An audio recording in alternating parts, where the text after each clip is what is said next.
નમસ્કાર મિત્રો, આપ સૌનું ફરી એકવાર સ્વાગત છે આપણી યુટ્યુબ ચેનલ યશ નિમ્બાર્કમાં। આજે આપણે જાણીશું કન્યા રાશિના જાતકો માટે ઓગસ્ટ 2026નો મહિનો કેવો રહેવાનો છે। ગ્રહોની સ્થિતિ અનુસાર આ મહિને તમારા માટે સામાન્ય કરતાં થોડા સારા પરિણામો મળવાની શક્યતાઓ છે। કેટલીક જગ્યાએ સફળતા મળશે તો કેટલીક બાબતોમાં થોડી સાવધાની રાખવી પણ જરૂરી બનશે મિત્રો। આ મહિને રાહુ 6ઠા ભાવમાં, કેતુ 12મા ભાવમાં, ગુરુ એકાદશ એટલે કે 11મા ભાવમાં અને શનિ 7મા ભાવમાં વક્રી અવસ્થામાં રહેશે। મહિનાની શરૂઆતમાં સૂર્ય 11મા ભાવમાં રહેશે, પરંતુ 17 ઓગસ્ટ પછી 12મા ભાવમાં પ્રવેશ કરશે। આ ગ્રહ ગોચરની અસર તમારા જીવનના વિવિધ ક્ષેત્રો પર જોવા મળશે। તો ચાલો હવે દરેક વિષયને વિગતવાર સમજીએ। સૌપ્રથમ વાત કરીએ કરિયર અને નોકરીની, તો કરિયરની દ્રષ્ટિએ આ મહિનો તમારા માટે સારો સાબિત થઈ શકે છે। જો તમે લાંબા સમયથી કોઈ નવા કામની યોજના બનાવી રહ્યા છો તો હવે તેને અમલમાં મૂકવાનો સમય છે મિત્રો। નોકરી કરતા લોકોને નવી જવાબદારીઓ મળી શકે છે, તમારા કામની પ્રશંસા થવાની શક્યતાઓ છે મિત્રો, અને ઉચ્ચ અધિકારીઓનો સહયોગ પણ તમને મળતો રહેશે। વ્યવસાય કરતા લોકો માટે પણ આ મહિનો લાભદાયક બની શકે છે મિત્રો। નવા ગ્રાહકો, નવા ઓર્ડર અથવા તો નવા વ્યવસાયિક સંપર્કો બનવાની શક્યતાઓ છે। 17 ઓગસ્ટ પછી કામના સંબંધમાં થોડો વધારાનો ખર્ચ અથવા તો મુસાફરી થઈ શકે છે, તેથી આયોજન કરીને આગળ વધવું વધારે સારું રહેશે મિત્રો। ત્યારબાદ હવે વિદ્યાર્થીઓની વાત કરીએ તો વિદ્યાર્થીઓ માટે આ મહિનો સફળતા અપનાવનારો બની શકે છે મિત્રો। જો તમે મન લગાવીને અભ્યાસ કરશો તો સારા પરિણામ મળવાની પૂરી શક્યતાઓ છે।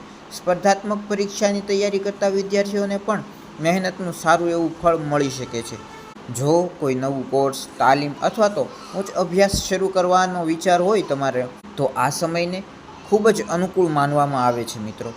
માત્ર નિયમિતતા જાળવી રાખશો તો સફળતા તમારા પગ ચૂમશે। હવે મિત્રો પારિવારિક જીવનની વાત કરીએ તો આ મહિનો અનુકૂળ રહેવાની સંભાવનાઓ દેખાઈ રહી છે। પરિવારમાં પ્રેમ અને સહયોગ જોવા મળશે। પરિવારના સભ્યો સાથે સારો સમય પસાર કરવાના અવસર પણ આપને મળશે। જોકે મંગળની 4થા ભાવ પર નજર હોવાથી ક્યારેક નાની મોટી વાતને લઈને ગરમાગરમી થઈ શકે છે। તમારી વાણી અને ગુસ્સા પર નિયંત્રણ રાખશો તો કોઈ મોટી સમસ્યા ઊભી નહીં થાય। ઘરમાં શુભ કાર્ય અથવા તો કોઈ ખુશીના સારા સમાચાર પણ મળી શકે છે આ સમયે। પ્રેમ સંબંધ અને દાંપત્ય જીવનની વાત કરીએ તો આ મહિનો તમારા માટે ખૂબ જ સારો રહેવાની સંભાવનાઓ છે મિત્રો। તમારા અને તમારા જીવનસાથી અથવા તો પ્રેમી વચ્ચે વિશ્વાસ વધશે આ સમયે અને સંબંધ વધુ મજબૂત બનશે। જો કોઈ ગેરસમજ ચાલી રહી હશે તો તે દૂર થઈ શકે છે। જે લોકો હજી સુધી સિંગલ છે તેમના જીવનમાં પણ કોઈ નવી વ્યક્તિનો પ્રવેશ થવાની શક્યતાઓ બની રહી છે મિત્રો। પરણિત લોકો માટે આ સમય સારો રહેશે। એકબીજાને સમય આપશો તો સંબંધ વધુ મધુર બનશે। હવે જો વાત કરીએ આપની આર્થિક પરિસ્થિતિની, તો આર્થિક રીતે આ મહિનો અનુકૂળ રહેવાની સંભાવનાઓ છે મિત્રો। આવકમાં વધારો થઈ શકે છે અથવા તો અટકેલા પૈસા પાછા મળવાની શક્યતાઓ છે।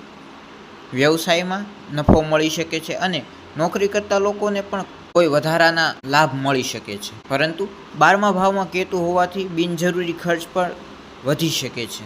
તેથી જેટલી આવક વધશે તેટલું જ ખર્ચ પર નિયંત્રણ રાખવું પણ જરૂરી બનશે મિત્રો। જો તમે બજેટ બનાવીને ચાલશો તો મહિનાનો અંત સુધી સારી બચત પણ કરી શકો છો મિત્રો। આરોગ્યની દ્રષ્ટિએ વાત કરીએ તો આ મહિનો ઉતાર ચઢાવથી ભરેલો રહી શકે છે મિત્રો।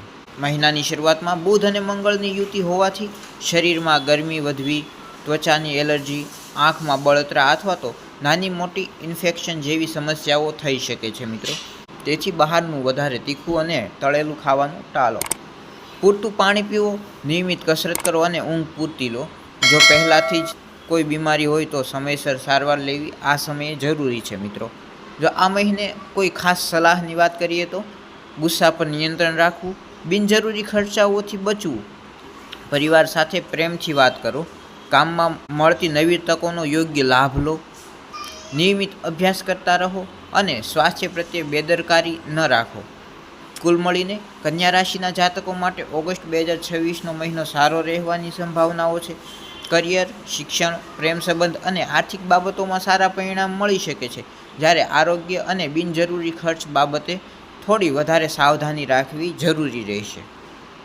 જો તમે સમજદારીથી, ધીરજથી અને યોગ્ય આયોજન સાથે આગળ વધશો તો આ મહિનો તમારા માટે ઘણી નવી સફળતાઓ લઈને આવનારો સાબિત થશે.